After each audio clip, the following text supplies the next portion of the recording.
Good morning. This is Rosemary, and this is the Lightwalker's Path. And I would like to tell you that this is a place for your soul's purpose, to have enlightened conversations, and for me to talk to inspirational people like today's guest, Aaron Scott. Hi, Aaron. Hey, how are you? Good, good.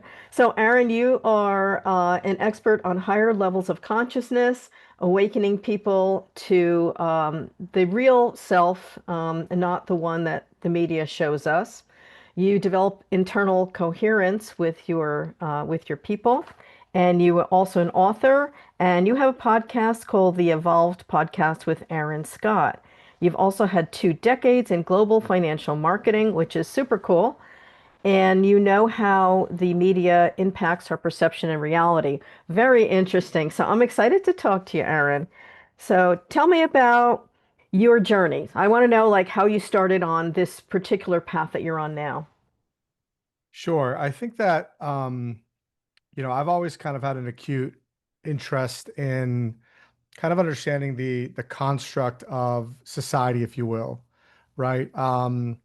In college, I was a philosophy and economic theory major, really trying to kind of understand um on some level kind of the makeup of our reality, but also of consciousness, not just for the individual, but for kind of our systems, right, that we live within, because it's important. And I think that many people kind of in this space of exploration um, tend to kind of only look inside and kind of discount the external factors, if you will. So, that's kind of like my base or basis, and kind of from there, obviously we have to, all of us have to be practical in kind of how we're structuring our life.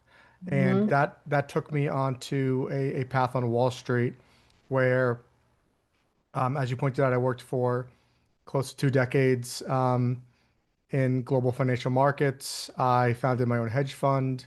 So I've kind of, I've been there, I've done that. I've been in again, the real world, the practical world. But all the while, kind of was conscious, not as conscious as I am now, but was conscious to really, again, kind of how my environment, socially, but also professionally impacted me, right? Yeah. So I kind of had that gift of introspection, and I grew so much. I grew so much. I also broke a couple of times, Uh, and kind of like the last time I kind of really took a deeper journey. And I felt like over the course of my life and over my, intimate experiences, if you will, I had a lot to offer. And mhm. that really served as the impetus behind, I'd say, the past couple of years where I've been, again, furthering my exploration um, and looking to impart this knowledge so that people can utilize uh, my journey and my perspective through my lens for themselves, right? Because at the end of the day, people can preach, people can cite dogma, people can cite doctrine, but if Mhm. it's not internalized, the message really isn't worth anything. Yeah, I totally agree with that. I know that there are so many influences, and I think, in my age group, I didn't grow up like with that cell phone and with, the constant TV watching. I know that the younger generation of people, maybe my son's age, 30s, 40s, and so there's so much media that has infused in society that when I was younger wasn't there.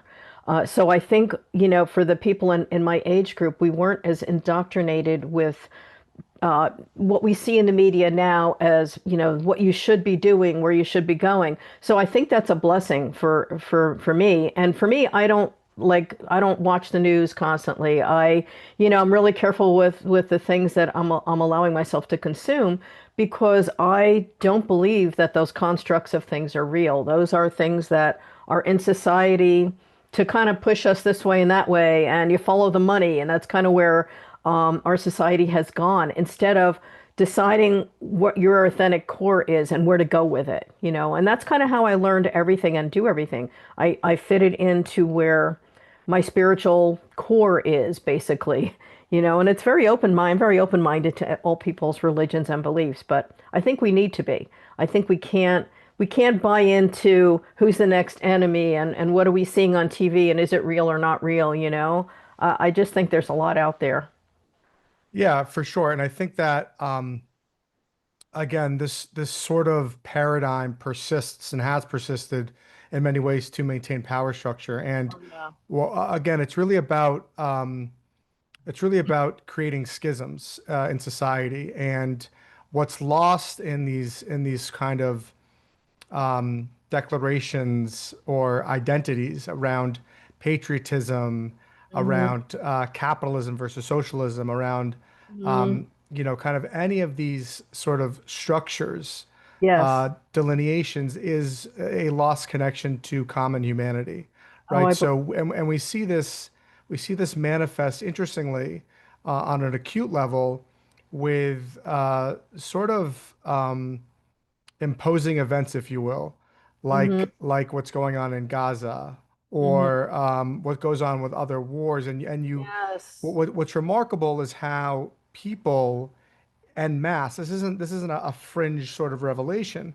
How people en masse gravitate so easily towards, in many ways, sort of a propagandized Yes. understanding of the situation where, in America post 9/11, everybody was, Oh, kill the yeah. terrorists, Yep. hang them. We don't care about them. In Gaza, we have, basically people are looking at the Gazans as, um, or the Palestinians rather, as subhuman. Mm. And it's almost pegged to ideology or pegged to, Always kind of in. Hamas or the terrorist organizations that kind of rule over the area. But in that kind of with that kind of thinking, again, we detach ourselves. And we see this, by the way, we see this as Everywhere. commonplace. Yes. This isn't so, it's and this is kind of what's shocking. And this is kind of, I think, a representation of sort of mass brainwashing, where people are Yeah. given narratives. And They identify in some external way with these narratives, again, disconnecting themselves from the fact that we are all humans and that all love that. humans should be granted certain freedoms or respect. There's no universe where 20,000 children should be murdered and it should not be condemned, right? But again, there are parts of society, large swaths that Yeah. don't condemn it because again, Yes. it's a differentiating it's different ideology, it's a different race, it's a different religion. This is such a insane way of digesting a situation. Absolutely. I think that if more people were in touch with the core of love and that we're all connected by soul, whether, well, no matter what the religion is, to know that we're all connected and that we're all part of this human family. It's not you and me or these people and those people. I think it creates a big divisiveness when people are so entrained to think that only my belief is real. Only my belief is the one that you have to believe too. And I think a lot of people will love the bullying mentality that comes through governments and through situations because it makes you feel superior. Oh, if I'm better than you, that means that my way is the right way. And I think if we look at just, we're all part of this universal field of energy and we all connect, then you wouldn't kill anybody because we're all connected. We're all humans. We're all trying to just live our best life and do the right thing. And I really think it's so sad to see when people are very prejudiced against groups of people because it's not the people. I think governments fight wars and governments are the ones that have the money and they want to perpetuate this fear-based thinking. So it's not the individuals. We're kind of like pawns in the system. So I think the Yeah, more people it's that we can yeah. get, to our way, the better everything will be, right? Yeah, and it's usually, look, it's hugely profitable, right? This is kind of Yes. something that's lost, and it's kind Hmm. of sad when you see kind of the mechanism through which our armed forces kind of Oh, like recruit, right? I mean, it's kind of like sad. I feel bad for, the yeah. people who enlist, and they think that they're fighting for this great moral cause. And it's not. In no universe has the United States ever gone to war without an economic incentive. Of In fact, course. in many ways, our deep state, or not even in many ways, really the only kind of purpose, the CIA historically was founded to entrench United States or U.S. corporations in other regions of the world. It was Yeah, always for economic interest. it All is. Of wars are for economic interest. So you send course. these kids out, you brainwash them to believe that they are being patriots or they are fighting for freedom. This is the biggest lie. And what's interesting is that people, I think generally speaking, people cling to illusions.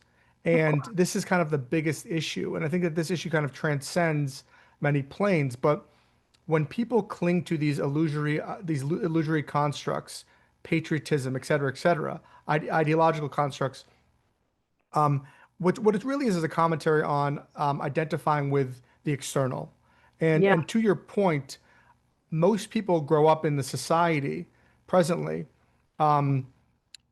not having a strong spiritual Hmm. or deep understanding of themselves. So what Yeah. happens is, and this is a function of I think our own sort of Western Hmm. capitalist industrial based world, if you will, right? So Hmm. you're kind of put out into this world and you are identifying with and you're being pushed and pulled by the external, right? Hmm. But it's really kind of these all these discussions. One of the main sort of tenets is it's about not letting the external world dictate your reality, Right.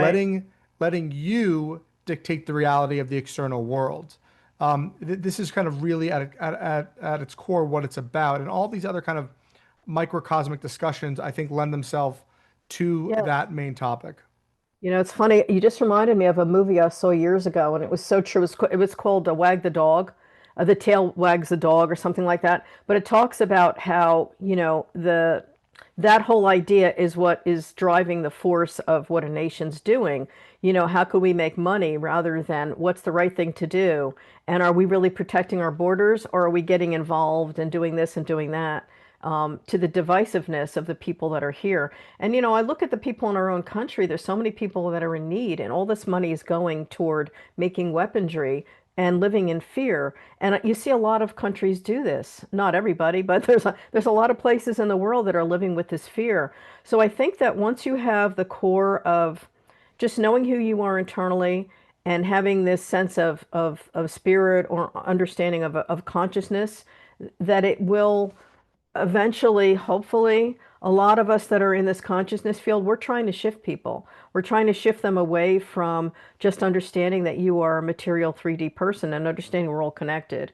And I think if we Yeah, can get people doing that, like the 100th monkey, maybe, some monkey across the world is going to start washing his fruit or something. We're going to make that shift for people. So I do yeah, hope we can do that. So I know that we're all kind of doing the same thing. We've all been called to bring this consciousness out, to know that we're all part of the human family. So you have also your own podcast, the Evolve podcast. So Aaron, how long have you been doing that, and what kind of guest have you had on, or what is the like the seed of your understanding that you're bringing forth? I'm assuming is what you're talking yeah. about today. So I've been doing it for about a year. It's not a it's not a guest host platform. It's really Okay. kind of me in segments discussing a lot of these sort of structural components of our reality. It's talking Okay. about inherited beliefs, and it's adding information that isn't Yeah. necessarily readily available to offer a new perspective. Because in Okay. truth, we are given sort of siloed information. I think we operate within a fractured truth apparatus, to be honest with you. And The Matrix. um, We're the Matrix. sure, sure. And look, there's many sort of ways of kind of understanding this. I think this is important because you bring that up. But the show is really about again giving people information that they weren't aware of, and also giving Mhm. people perspective because the mainstream narrative dictates consciousness, right? That Yeah. people don't kind of understand that. But again, to kind of your comment, again, people see this reality as kind of a matrix. And in truth, I think that it's important to kind of not get hung up on words because it's my Sure. belief that the matrix is simply kind of what you make of it. It's our What you reality. Yes, we exist in this realm, Mhm. but we have the ability to not transcend it, but uh, to alter the way that this reality impacts us. And this is kind I of believe that. really what the point is of my endeavor. I'm really looking to in my book that's that I just released about a month ago. It's called Before We Forget, The Guide to Personal and Collective Awakening. It's really about offering people um, deep understanding into their reality, into the makeup of their reality, and showing them and giving them tools to Hmm. augment that and empower them in ways that they didn't necessarily um, know they could have, right? So that's kind of what I'm putting out there right now. And I think to kind of piggyback off of what you had said earlier about this again about this material realm, what people don't necessarily understand is, and this is my problem with this idea, around a lot of these sort of conspiratorial constructs where there are puppeteers dictating our reality, where there are, people reference the Gnostic texts, which were meant to be hugely metaphorical. They were not never meant to be interpreted literally. We do this all the time. We interpret Gnostic texts, we interpret the Bible. These were metaphorical things for people to understand the nature of their reality. But Hmm. and what I do in the book specifically is I show people how we have, on a real tangible, actual basis, constructed our systems and our institutions, and how those institutions dictate our reality. And then after that happens, and people don't realize this, but we embody the consciousness of these systems, right? So, for example, we were given blueprints through religion, where religion told us, we must access the divine or God through a third party intermediary. That we No had to need. access it through the priest. We couldn't have that personal experience when, again, everything is experienced personally. The Absolutely. divine or source or God is your Yeah. relationship, It's right? your So relationship. Yeah. so religion severed this for us. So we were automatically kind of disconnected. And then religion did was they didn't initiate a structuring, but they sanctified hierarchy. So what does that mean? Well, Yes. through this relationship with God, we Mm. we have God above us, then man below, and then nature beneath both. But in truth, in actual reality, it's all one level playing field. And it's and Absolutely. it's kind of it's the individuated consciousness that exists in these different sort of planes of experience. Um, and kind of after that, in the Enlightenment period, we had that we were force fed, and this still persists to this day. We were force fed this scientific materialist view of the world, where we were to look at the world as a material object. We then were told that we were only a material object, and when kind of what happened thereafter was we we secularized this idea that spirit isn't real, that soul isn't real, because Yeah. we were told that soul and spirit come from this material realm. But what we're learning in Quantum physics. physics now is that it's the opposite. The fundamental Absolutely. nature of reality is consciousness, right? So we've been operating in an antiquated. We've been living sort of this through this antiquated operating system, I don't and think everybody is. I think that a lot of us that are on this path have understood this for a long time. I think that everyone's coming around, not everyone, but people are coming around to the idea, maybe through quantum physics and the understanding that, oh yes, two things can operate in two different places and they entrain. I mean, that stuff's been around for ages, but now it's coming out to the forefront. People are like, oh yes, I've read this, so therefore it must be something. But I do know we're constantly this is co-creating. We're yeah, constantly, but this is the common curriculum in every single school across the country, right? They're yeah, not learning in science. They're not learning that consciousness is fundamental. They're learning the periodic tables. They're learning the right, evolutionary story of Darwin. This is not part of right. the curriculum. Of course not. For the common person, for the mainstream, they're still being told that they're given this scientific materialist understanding of the world. And in truth, if you go to even universities, if you talk Hmm. about a lot of the classes on consciousness, on divine sort of understanding of our reality, you're still given the Descartes sort of doctrine of the mind separated from the body. I think therefore I am. We're still taught Newtonian physics, right? So we haven't made that transition. And to your point, Rosemary, these conversations, right? This is all about a shift to not Absolutely. just an evolved consciousness, but to, and I make this point in my Step book, out of, to to step our out of act it. to our actual reality, right? Hmm. This is what it's about, because we are not living in our actual reality. We are No. living within a construct that is actually separate from the way Co-creation. that the world actually is, right? This Yeah. is a big kind of part of my book, and I think that this is important because when people understand the true nature of their reality, when people understand or they're put back in touch with divine intelligence, it will shift.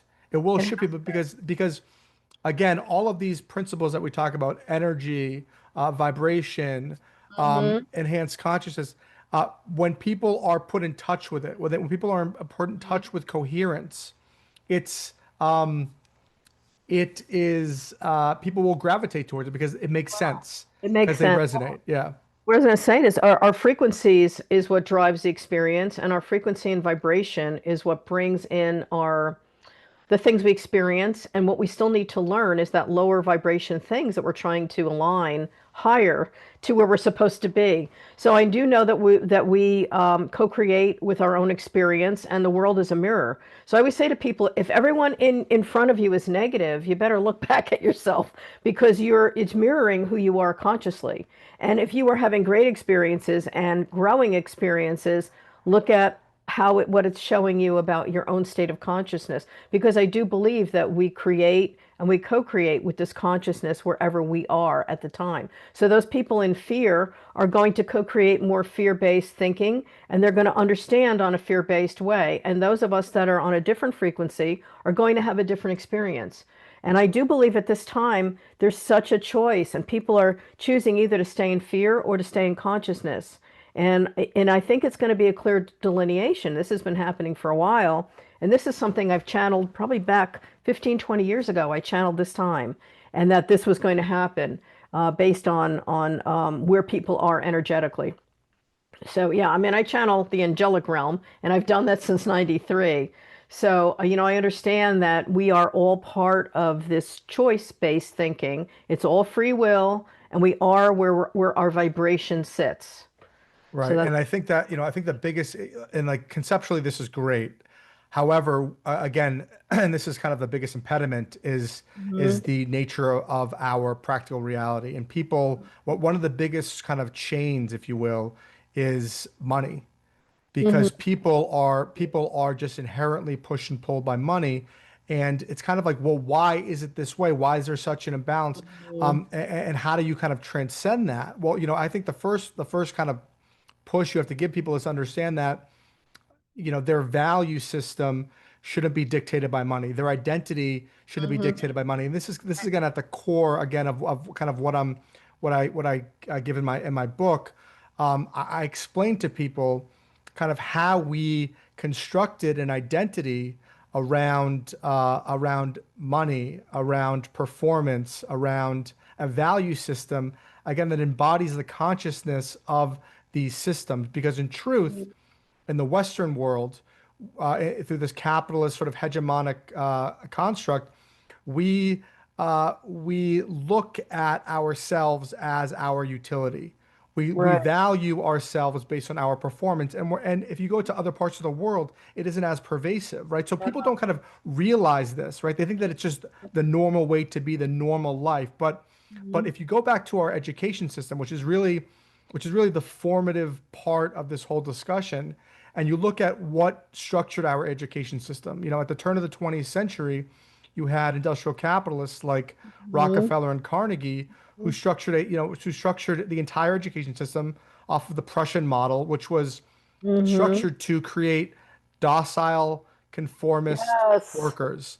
And and Yes, that's and and right. in this process, what you're doing is you're putting 7-year-old children at desks for 7 hours a day, and you're feeding them information. You're giving them information to digest and then regurgitate, right? So they're I'm graded. glad. I'm very happy that the way I used to teach, I taught for 32 years. And one of the things that was very important to me was teaching the ability or the allowing for creativity and for kids to really explore their area of interest.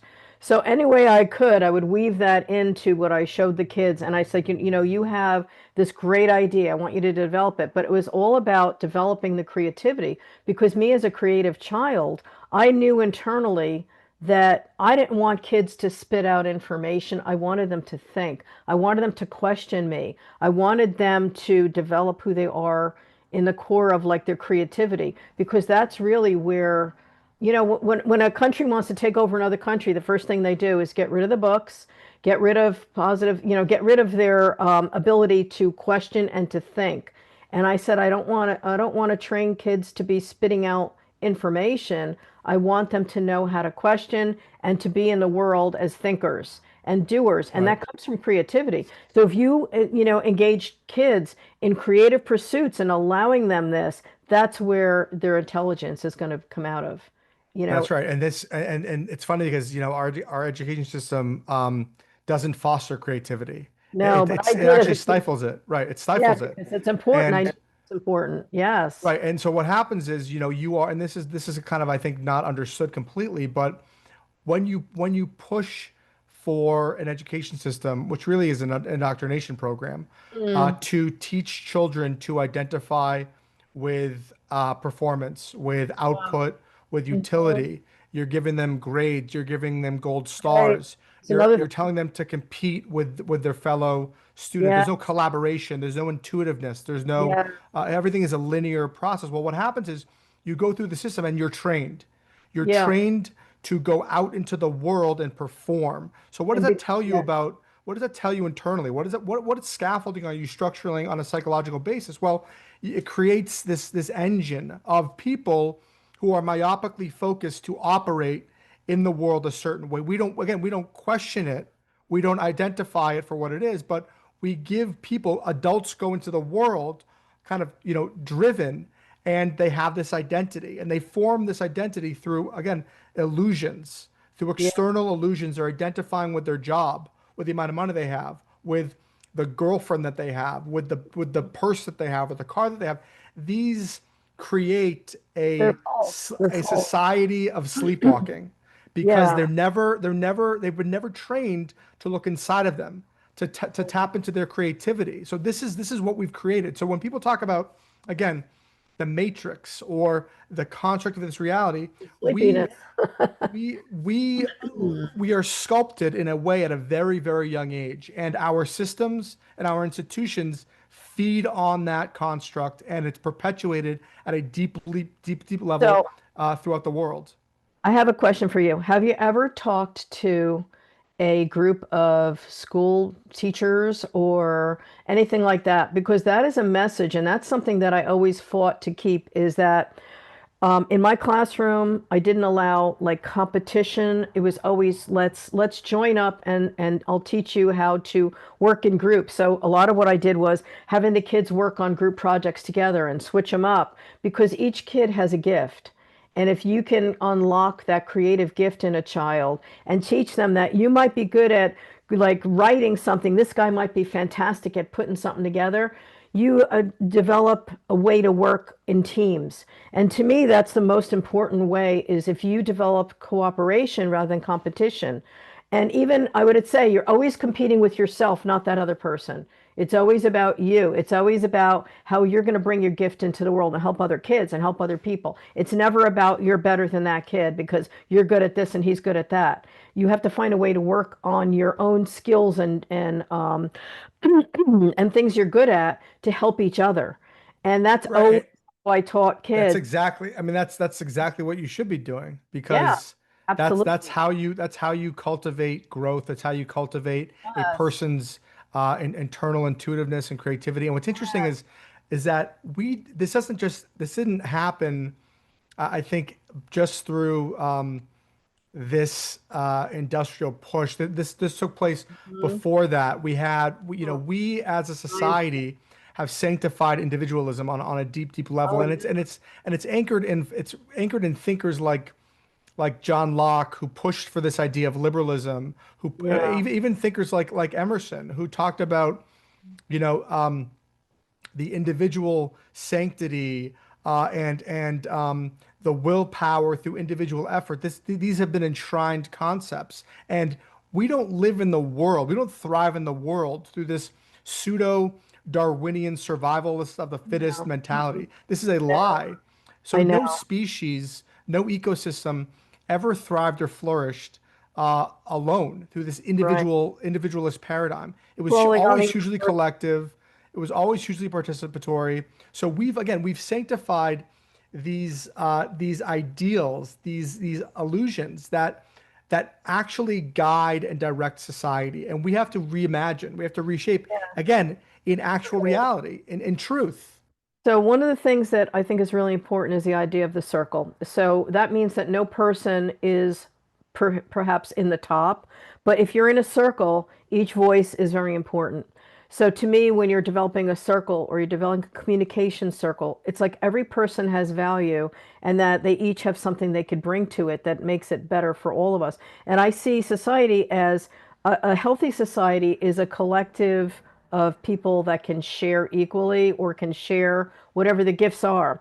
And I've never understood like stepping on someone to get higher. Like to me, that's like to me, it's better to help people up so that you can help the next person up. And to me, that's always been the way.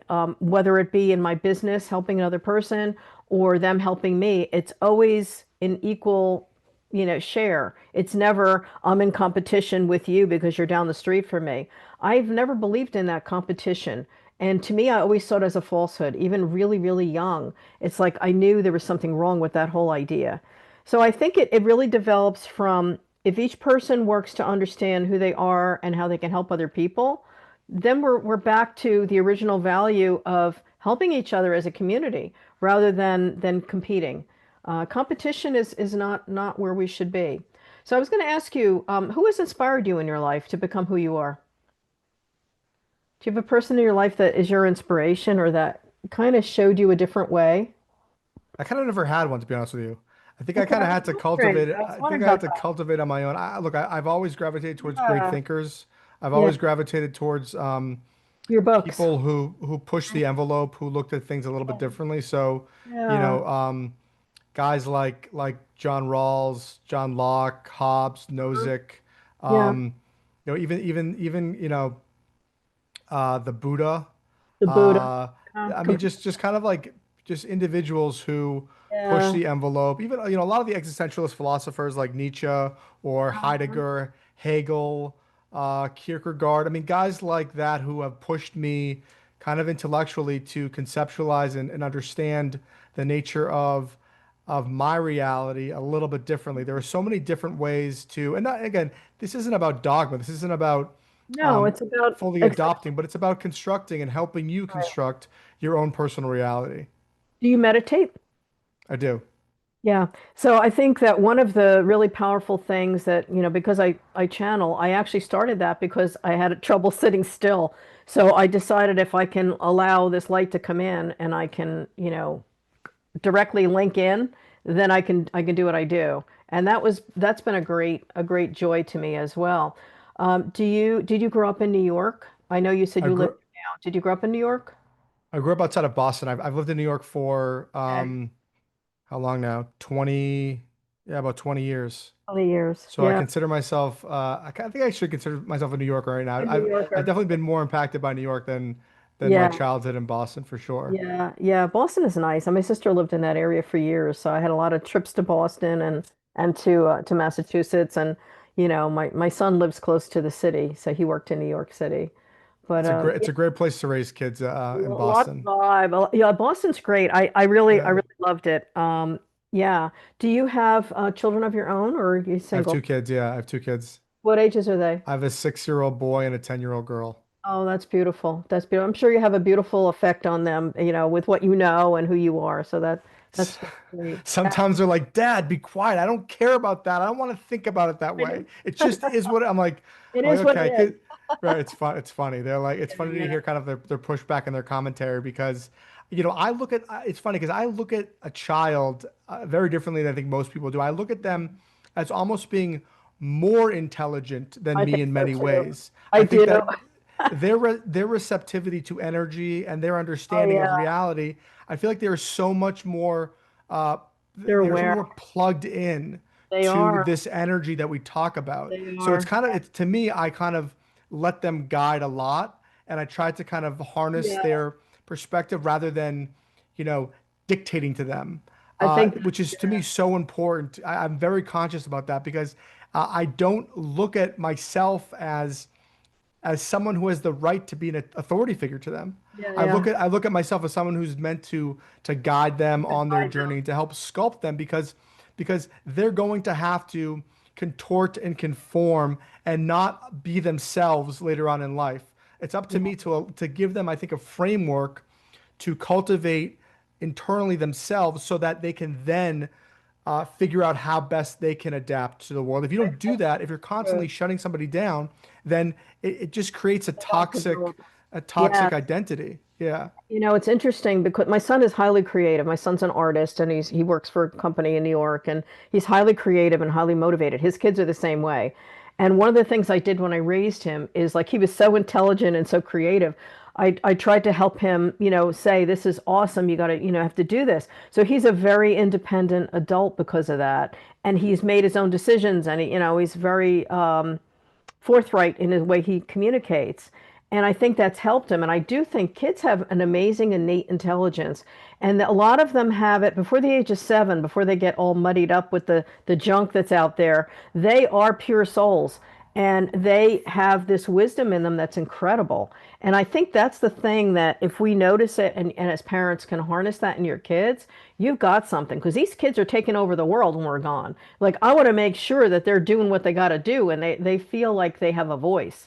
And that's really, really important. The same with my grandkids. I'm like, let them create. I love that they have this unique way to see the world. And that's something that I'm really, really vocal about is that they be who they are. Hmm. Okay. You talked about perceptive awakening. Okay, we talked about your book. Okay, challenges. Are you willing to share a challenge that you've personally had or something you learned from a personal challenge? You can tell me whatever it is that you feel comfortable telling me. Look, I'm challenged every single day of my life. You know, Okay. I think that we are all pushed and pulled by internal forces. And I Mhm. think that what's interesting is I don't think people have a full kind of understanding of really the nature of consciousness. You know, people always want to be happy, never be upset, never have anxiety, never, right? But this is what cultivates free will. This is what Mhm. cultivates growth. There is a divine, you know, I talk about divine intelligence again in my book. There is, if you look at the fundamental nature of the universe, of the earth, of human consciousness, there is a interplay of divine interconnected polar forces. Mhm. We don't experience happiness without sadness. We don't That's experience right. light without Polarity. darkness. But it's important that when we experience darkness on an individual basis, that we look at it and that we stare at it and that we digest it and that we respect it. To And grow. that we don't let it overpower us. Again, I Mhm. don't look at my emotions and my thoughts as necessarily or I definitely don't, as who I am. In many ways, I look at them as a closer Experience. external experience, Yes. right? And it's important for people to kind of do that because when you can do that, you empower yourself. You I take agree. back sovereignty. But you Mhm. know, every day I'm battling my own, you know, my own indoctrination, my own preconceived notions, my own ego, right? So it's you know, for me, I'm growing every single day. I'm always trying to evolve. I'm always trying to heal myself. I'm always trying to gain additional perspective because I feel like every day is a new opportunity to grow in and see past the immediate and to live in the present. I love that. I know that, I look at, let's say, emotions as temporary places that we walk through. And I always say, when you're in hell, keep walking. Like, don't stay there. When you find yourself in a dark place, keep looking at the gift in it. What did you learn about yourself? And if you don't learn, you get stuck. So I think it's always about learning from that situation and evolving and seeing what did I learn from this? And if you learn from it, you develop that inner strength and that stuff that like my grandparents had, the real strong, like pull yourself up by your bootstraps kind of strength, that when you go through troubles in life, it actually makes you deeper and more compassionate toward other people that may be going through something, whether it be, a divorce or pain or depression, whatever it is that we go through is part of the human experience. And when you look at it and you don't stay in that darkness, but you're able to transform in some way, that's really powerful, not only for yourself, but to help other people that might be going through something that need to What, hear what you yeah, have to say. One right? one of the big one of the biggest hacks for me is, and this is something that I think everybody can do on a practical level. Whenever there's something that I don't want to do, Hmm. that's the first signal for me to go do it. That's Like when I exactly. That's my if mother I always told me that. Do the thing you hate most, and then everything's easy after that. I totally agree. like anything from like I don't wanna unload the dishwasher. I don't Yeah. want to go to this party because I have a little bit of social anxiety. Go because Go. what your brain is telling you is it's associating, That's right? right. So if you go there and you break that, you are rewiring your subconscious, right? So Yes. but Love it's that. these little tricks, right? It's like I Yeah. do breath work every day. Breath work is Yeah. essential. It should be as Yeah. common as brushing your teeth. Yet Exactly. again, this isn't part of society. This is what I'm talking about when I talk about the evolution of consciousness. It's about Mhm. bringing practical methodology. It's about bringing practical perspective back into the fold, right? Because when people don't have the tools or the perspective, nothing changes. Yeah. If they're continuously You need a cor- tool. corralling themselves down the Hmm. mainstream path, Hmm. down this narrow siloed experience through jobs, Hmm. through industrial logic, through institutional agenda, nothing changes. Nothing change. Nothing changes if nothing changes, they say, right? I love Exactly. that. I love that. Exactly. Yes. So thank you so much today for being on my podcast, The Lightwalker's Path, and I hope people will look you up. So if they want to contact you, is there a way to contact you, or is it simply your books and your podcast? Do you do any Yeah, other? so I have a website, theaaronscott.com, two Okay. A's, two T's. I actually do private sessions. I've done quite a number for people already, which is Okay. great. I love doing it. I speak globally. I have signups on the Wonderful. website. Obviously my book. Yeah, yeah, My yeah. email is Aaron at theaaronscott.com. Feel free to reach out to me. I love discourse and discussing these topics. I think that any way you can gain perspective from other people, or you can help other people with their own perspective, it's kind of a blessing. So Perfect. I think that's kind of the best way to reach out to me. Yeah. Okay, good. And I hope people will contact both of us. And mine is rosemaryd.com. I also do transformational talk sessions. I'm a Reiki master teacher, and I do a lot of guidance for people as well. So it's been a pleasure today. Thank you so much for coming on the show. And I will let you know when it airs. And keep smiling, Aaron. Thanks so much for having me, Rosemary. Great day. Bye.